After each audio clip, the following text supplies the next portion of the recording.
रात हो गई तो उसने कहा भाई मैं छोटा जिम्मेदार हाँ, मैनू ये मरवा दे सी भाई हिंदुओं को तुसी क्यों बचा रहे हो। उसने मैनू रात रात नू कबीर वाले 15 बंदे मेरे नाल भेज के तो मैनू कबीर वाले छोड़ा। उत्थे कबीर वाले सानू सवेरे पता लगा जिसले लाशां गईयां साड़ियाँ। कबीर वाले साढ़े पिता दे दी जितने मरियान, एक मेरा बिरा, एक मेरा बाप, एक मेरा ताऊ, उन्होंने दियां लाशां गई। असां घर दे विचों कोई एक चीज़ बूंद भी नहीं उठाई, 3 कपड़े। केशु को किस्सा सुनाने वाले बुजुर्ग इतना कुछ झेल चुके होते हैं कि उनकी आंखों के आंसू भी सूख चुके हैं। 20 साल पहले मुझे ये शख्स मिला था, हांसी शहर की जानी मानी शख्सियत संतलाल सिंधवानी साहब, जिनकी संघर्ष की यात्रा बहुत लंबी थी। इनका कहना यह है कि इनके बाप, इनके ताया, इनके भाई और परिवार के सदस्यों को हम देख ही ना पाए, उनकी लाशें तक हमें ना मिली, हम आज तक उनका उस तरह से ढंग से पिंडदान भी ना कर पाए। इतना कुछ झेला है इन्होंने। हमारे समाज में एक सबसे बड़ा मुद्दा ये है कि जिन लोगों की उस टाइम पे संस्कार नहीं हुए, पिंडदान नहीं हुए, उनकी गति नहीं हुई, आज 80 साल बाद भी ये बात कोई तो सोच रहा है। हाँ, सोची पहले भी गई, लेकिन अमली जामा तो कोई ना पहना सका। ऐसा कोई स्थान जहाँ बैठकर इन बातों को एक दूसरे को सुनाया जाए, दहाड़े मार मार के रोया जाए, अपने बुजुर्गों को याद किया जाए, ऐसा कोई स्थान नहीं है। हमारा समाज अपने आप को समृद्ध समाज कहलाना पसंद करता है, लेकिन वास्तव में वह अंदरूनी तौर पर तो खोखला है, इतना गरीब है कि शायद कोई और ना हो। तकरीबन 20 साल पहले 2006 के मध्य में 3 बुज़ुर्गों का इंटरव्यू किया गया था। तब सोचा नहीं था कि ये यात्रा कुछ साल तक रुक जाएगी और उसके बाद मुसलसल चलती रहेगी और एक लंबा ज़ख़ीरा इकट्ठा करेगी उन दास्तानों का जिसे आज दुनिया भर में देखा जाता है। हांसी के 3 परिवारों को रिकॉर्ड किया गया था, जिसमें से संतलाल सिंधवानी साहब थे, सलूजा साहब की माता जी थी और जो आज वर्तमान में विधायक विनोद भयाना साहब हैं, उनके पिताजी थे। लेकिन बदकिस्मती हमारी कि हम उन तीनों के मुकम्मल वीडियो नहीं संभाल पाए, लेकिन यादें हमारे पास थोड़ी बहुत हैं। तहसील कबीराला, डिस्ट्रिक्ट मुल्तान, गांव कुंदनमल चाड़ने दी कस्सी। सारे ऐसा साड़ा जेड़ा घर है कम से कम मतलब ये अद्धा किला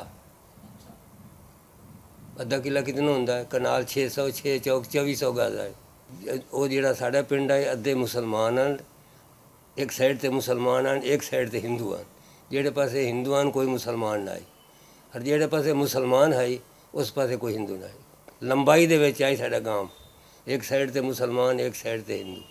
मैं पढ़ लिया 6 क्लास पढ़ के मैं अपना खेती करता हूँ। 22 साल का मैं उत्थे साढ़े को स्कूल ही 6 जमात का है, तो उतों दूर आई ना इतने 6 क्लास, उत्थे उस टाइम 6 क्लास बहुत होंदियां हैं।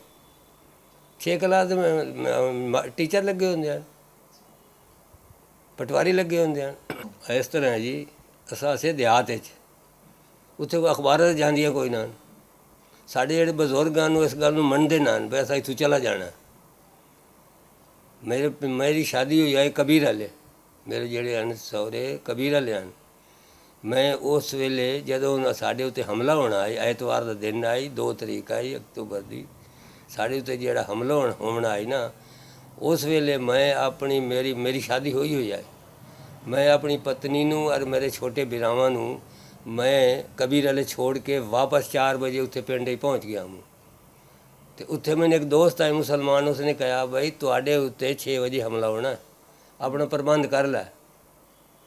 मैं अपने पिताजी ने उसले असा चाचा तो बापू सद्या से, जेड़ा पिताजी कोल वड्डा है उन्होंने बापू बोलते से, जेड़े साढ़े पिता होंगे उन्होंने चाचा बोलते से। उल्टा काम है। हाँ उल्टा काम है। तो माँ नूं असा माँ जी सद्या से, अपनी माता नूं माँ जी सद्या से। फिर मैं पिताजी नूं गया, मैं कहा इस तरह हमला होना है तो सानू मेरा दोस्त है मुसलमान वाला दिता, वो मैंने कह गया नहीं जी के होना कुछ होना नहीं, कुछ नहीं होना, जने एक दिन जगदा जुगड़ा होना, आप इत्थे रह जाना। वो होया शाम का ऐतवार का दिन आए तो शाम नूं हमला ही हो गया। जेड़े पासे मुसलमान हैं, नौ बहार शाह कतालपुर का सैयद आई, बड़ा मुस्लिम लीग का बड़ा लीडर आई। उस मुस्लिम लीग बनी हुई है एक, मतलब ये पार्टी ਮੁਸਲਮਾਨਾਂ ਦੀ, ਉਹ ਵੱਡਾ ਲੀਡਰ ਹੈ। ਉਸਨੇ ਸਾਡੇ ਉੱਤੇ ਹਮਲਾ ਕਰ ਦਿੱਤਾ। ਹਮਲਾ ਹੋਇਆ ਜਿਹੜੇ ਪਾਸੇ ਮੁਸਲਮਾਨ ਹਨ ਉੱਥੋਂ ਸ਼ੁਰੂ। ਅਸੀਂ ਜਿਹੜੇ ਹਨ ਸਾਡੇ ਖੇਤ ਉਸੇ ਪਾਸੇ ਆਏ ਜਿਹੜੇ ਪਾਸੇ ਮੁਸਲਮਾਨ ਹਨ।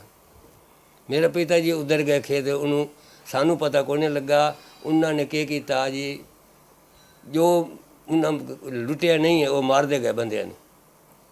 ਸਾਡਾ ਮਕਾਨ ਜਿਹੜਾ ਹੈ ਬਿਲਕੁਲ ਅਖੀਰ 'ਤੇ ਆਈ, ਦੂਜੀ ਸਾਈਡ 'ਤੇ।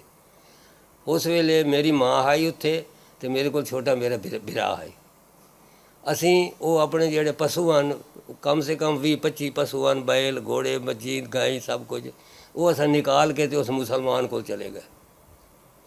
ਰਾਤ ਹੋ ਗਈ ਤੇ ਉਸਨੇ ਕਿਹਾ ਵੀ ਮੈਂ ਛੋਟਾ ਜ਼ਿਮੀਦਾਰ ਹਾਂ, ਮੈਨੂੰ ਇਹ ਮਰਵਾ ਦੇ ਸੀ, ਪਰ ਹਿੰਦੂਆਂ ਨੂੰ ਤੁਸੀਂ ਕਿਉਂ ਬਚਾ ਰਹੇ ਹੋ। ਉਸਨੇ ਮੈਨੂੰ ਰਾਤ ਨੂੰ ਕਬੀਰ ਵਾਲੇ 15 ਬੰਦੇ ਮੇਰੇ ਨਾਲ ਭੇਜ ਕੇ ਤੇ ਮੈਨੂੰ ਕਬੀਰ ਵਾਲੇ ਛੋੜਿਆ। ਉੱਥੇ ਕਬੀਰ ਵਾਲੇ ਸਾਨੂੰ ਸਵੇਰੇ ਪਤਾ ਲੱਗਾ ਜਿਹੜੇ ਲਾਸ਼ਾਂ ਗਈਆਂ ਸਾਡੀਆਂ। ਕਬੀਰ ਵਾਲੇ ਸਾਡੇ ਪਿਤਾ ਦੇ ਦੀ ਜਿੱਥੇ ਮਰਿਆ, ਇੱਕ ਮੇਰਾ ਭਰਾ, ਇੱਕ ਮੇਰਾ ਬਾਪ, ਇੱਕ ਮੇਰਾ ਤਾਊ, ਉਹਨਾਂ ਦੀਆਂ ਲਾਸ਼ਾਂ ਗਈਆਂ। ਅਸਾਂ ਘਰ ਦੇ ਵਿੱਚੋਂ ਕੋਈ ਇੱਕ ਚੀਜ਼ ਬੂੰਦ ਵੀ ਨਹੀਂ ਉਠਾਈ, 3 ਕੱਪੜੇ। ਉੱਥੇ ਫਿਰ ਅਸਾਂ ਕਬੀਰ ਵਾਲੇ ਆਏ ਤਾਂ ਉੱਥੇ ਹਮਲਾ ਹੋ ਗਿਆ ਦੂਜੀ ਰਾਤ।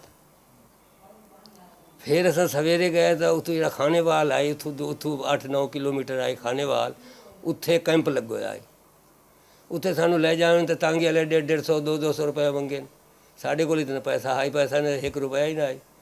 ਕੁਦਰਤ ਦਾ ਕਾਰਨ ਐਸਾ ਬਣਿਆ 6 ਗੱਡੀਆਂ ਮਿਲਟਰੀ ਦੀਆਂ, ਹਿੰਦੂ ਮਿਲਟਰੀ ਦੀਆਂ ਖਾਨੇਵਾਲ ਆ ਗਈਆਂ। ਉੱਥੋਂ ਉਹਨਾਂ ਨੂੰ ਪਤਾ ਲੱਗਾ ਕਬੀਰ ਵਾਲਾ ਖਤਰੇ 'ਚ, 2 ਗੱਡੀਆਂ ਆ ਗਈਆਂ। ਠੀਕ ਹੈ, ਤਾਂ ਮੁਸਲਮਾਨ ਜਿਹੜੀ ਪੁਲਿਸ ਆਈ ਸਾਨੂੰ ਲੁਟਾ ਰਹੀ ਆਈ ਤੇ ਮਰਵਾ ਰਹੀ ਆਏ। ਉਹਨਾਂ ਨੇ ਜਿਸ ਵੇਲੇ ਗੋਲੀ ਚਲਾਈ ਨਾ, ਫਿਰ ਤਾਂ ਉਹਨਾਂ ਇੱਕ ਵੀ ਨਾ ਰਿਹਾ, ਸਾਰੇ ਭਾਗ ਗਏ। ਉਹਨਾਂ ਆਖਿਆ ਬਈ ਇੱਕ ਗੱਡੀ 'ਤੇ ਚੜ੍ਹੋ, ਇੱਕ ਬਿਸਤਰਾ, ਇੱਕ ਸਮਾਨ। ਆਪਣੇ ਕੋਲ ਤਾਂ ਨਾ ਬਿਸਤਰਾ ਹੈ ਨਾ ਕੋਈ ਸਮਾਨ ਹੈ। ਆਪਾਂ ਤਾਂ ਬੈਠ ਕੇ ਰੈਲੀ ਵਾਲਾ ਕਾਰਖਾਨਾ ਆਈ, ਉੱਥੇ ਅਨਾਜ ਮੰਡੀ ਆਈ, ਉੱਥੇ ਸਾਨੂੰ ਆ ਕੇ ਛੋੜ ਦਿੱਤਾ।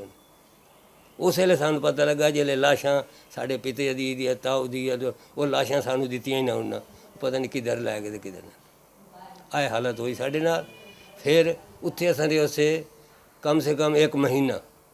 ਫਿਰ ਮੈਨੂੰ ਉਹ ਮੁਸਲਮਾਨ ਜਿਹੜਾ ਆਈ, ਉਹ ਜਿਹੜਾ ਜਿਹਦੇ ਕੋਲ ਮੈਂ ਪਸ਼ੂ ਛੋੜਾ ਮੂੰ, 20 ਦਿਨ ਤੋਂ ਬਾਅਦ ਮੇਰੇ ਪਾਸ ਖਾਨੇਵਾਲ ਪਹੁੰਚਿਆ। ਭਾਈ ਤੇਰੇ ਕੋਲ ਪੈਸਾ ਨਹੀਂ ਹੈ, ਤੂੰ ਆ ਕੇ ਇਹਨਾਂ ਨੂੰ ਵੇਚ ਜਾ, ਤੂੰ ਆਪਣਾ ਕੁਛ ਕਰੇਗਾ, ਭੁੱਖਾ ਕਿਉਂ ਮਰਨਾ। ਫਿਰ ਉਹ ਮੈਨੂੰ ਨਾਲ ਲੈ ਗਿਆ। ਉੱਥੇ ਮੈਂ ਜਾ ਕੇ ਤੇ 600 ਤੇ 35 ਰੁਪਏ ਦੇ ਵਿੱਚ ਉੱਥੇ ਜਿਹੜੀ ਬਹਿਸ ਹੁੰਦੀ ਆਈ ਨਾ, ਦੂਜੇ ਨੂੰ ਪਹਿਲੇ 80-90 ਰੁਪਏ ਦੀ ਹੁੰਦੀ ਆਈ, ਤਾਜੀ ਵੀ ਆਈ। ਘੋੜੀ 30-40 ਦੀ, ਗਊ 20-25 ਦੀ, ਆਹ ਕੀਮਤਾਂ ਹੁੰਦੀਆਂ। 640 ਦੇ ਵੇਚ ਕੇ ਉਹ ਫਿਰ ਮੈਨੂੰ ਖਾਨੇਵਾਲ ਛੱਡ ਗਿਆ।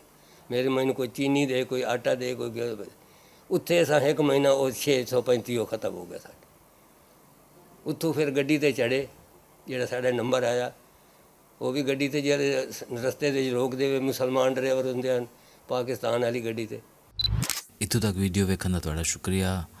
ਤੇ ਜਿਹੜੀ ਗੱਲ ਮੈਂ ਪਿੱਛੋਂ ਹਿੰਦੀ 'ਚ ਕੀਤੀ ਹੈ ਉਹ ਮੈਂ ਆਪਣੀ ਜ਼ਬਾਨ 'ਚ ਕਰ ਸਕਣਾ ਆਮੀ ਕੀਤੀ ਕੋਈ ਨਹੀਂ ਇਸ ਵਾਸਤੇ, ਕਿਉਂਕਿ ਮੈਂ ਕਈ ਦਫਾ ਇਹ ਗੱਲ ਆਖ ਚੁੱਕਾ ਕਿ ਸਾਡੇ ਨਾਲ ਜੋ ਕੁਛ ਹੋਇਆ ਉਹ ਅਸਾਂ ਤਾਂ ਜਾਣਦੇ ਹੀ ਹਾਂ, ਤਾਂ ਫਿਰ ਆਪਣੇ ਲੋਕਾਂ ਨੂੰ ਤਾਂ ਦੱਸਣ ਦਾ ਕੋਈ ਫਾਇਦਾ ਹੈ ਕੋਈ ਨਾ। ਉਹਨਾਂ ਲੋਕਾਂ ਨੂੰ ਵੀ ਤਾਂ ਦੱਸਣਾ ਚਾਹੀਦਾ ਹੈ ਜਿਹੜੇ ਸਾਡੀ ਜ਼ਬਾਨ ਨਹੀਂ ਜਾਣਦੇ। ਤਾਂ ਇਹ ਸਾਰਾ ਜਿਹੜਾ ਪਿੱਛਾ ਮੈਂ ਹਿੰਦੀ 'ਚ ਦੱਸਿਆ ਇਹ ਮੈਂ ਆਪਣੀ ਜ਼ਬਾਨ 'ਚ ਦੱਸ ਸਕਣਾ ਆਮੀ, ਕਿਉਂਕਿ ਤੁਸੀਂ ਤਾਂ ਇਹ ਜ਼ਬਾਨ ਜਾਣਦੇ ਹੋ, ਹੈ ਨਾ। ਜਿਨ੍ਹਾਂ ਨੂੰ ਇਹ ਲੱਗਦਾ ਹੈ ਕਿ ਭਾਈ ਮੈਂ ਕੋਈ ਨਹੀਂ ਬੁਲੰਦਾ, ਤਾਂ ਉਹਦੇ ਮੁਖਤਲਿਫ ਕਾਰਨ ਹਨ ਪਏ, ਰੀਜ਼ਨ ਹਨ ਪਏ ਕਿ ਨਾ ਬੋਲਣ ਦੇ। ਤੇ ਬਾਕੀ ਸਿਰਫ ਅਸਾਂ ਉਸ 'ਤੇ ਹੀ ਕੋਈ ਨਹੀਂ ਰੋਣਾ। ਆਉਣ ਵਾਲੇ ਟਾਈਮ ਵਿੱਚ ਅਸਾਂ ਇਸ ਗੱਲ 'ਤੇ ਵੀ ਰੋਸੂੰ ਕਿ ਅਸਾਂ ਆਪਣੀ ਬੋਲੀ ਹੀ ਗਵਾਚੀ ਹੈ, ਅਸਾਂ ਆਪਣੀ ਬੋਲੀ ਹੀ ਭੁੱਲ ਗਏ ਹਾਂ, ਅਸਾਂ ਆਪਣੀ ਬੋਲੀ ਹੀ ਗੁੰਮ ਕਰ ਦਿੱਤੀ ਹੈ। ਤੇ ਇਹ ਵੀ ਸੱਚੀ ਗੱਲ ਹੈ, ਇਹ ਬੋਲੀ ਬੋਲਣ ਵਾਲੇ ਲੋਕ ਬੜੇ ਘੱਟ ਰਹਿ ਗਏ ਨੇ, ਲੇਕਿਨ ਜਿਹੜੇ ਘੱਟ ਰਹਿ ਗਏ ਹਨ ਉਹ ਤਾਂ ਬੋਲ ਸਕਦੇ ਹਨ ਨਾ। ਸ਼ਾਇਦ ਤੁਹਾਡੀ ਕੋਸ਼ਿਸ਼ ਨਾਲ, ਸ਼ਾਇਦ ਸਾਡੀ ਕੋਸ਼ਿਸ਼ ਦੇ ਨਾਲ, ਸ਼ਾਇਦ ਅਸਾਂ ਸਾਰਿਆਂ ਦੀ ਕੋਸ਼ਿਸ਼ ਦੇ ਨਾਲ ਕੁਝ ਹੋਰ ਲੋਕ ਵੀ ਇਹਨੂੰ ਜਿਹੜੇ ਜਾਣਦੇ ਵੀ ਹਨ ਲੇਕਿਨ ਬੁਲੰਦੇ ਕੋਈ ਨਹੀਂ, ਉਹ ਬੋਲਣਾ ਸ਼ੁਰੂ ਕਰ ਦੇਵਣ। ਸ਼ੁਕਰੀਆ।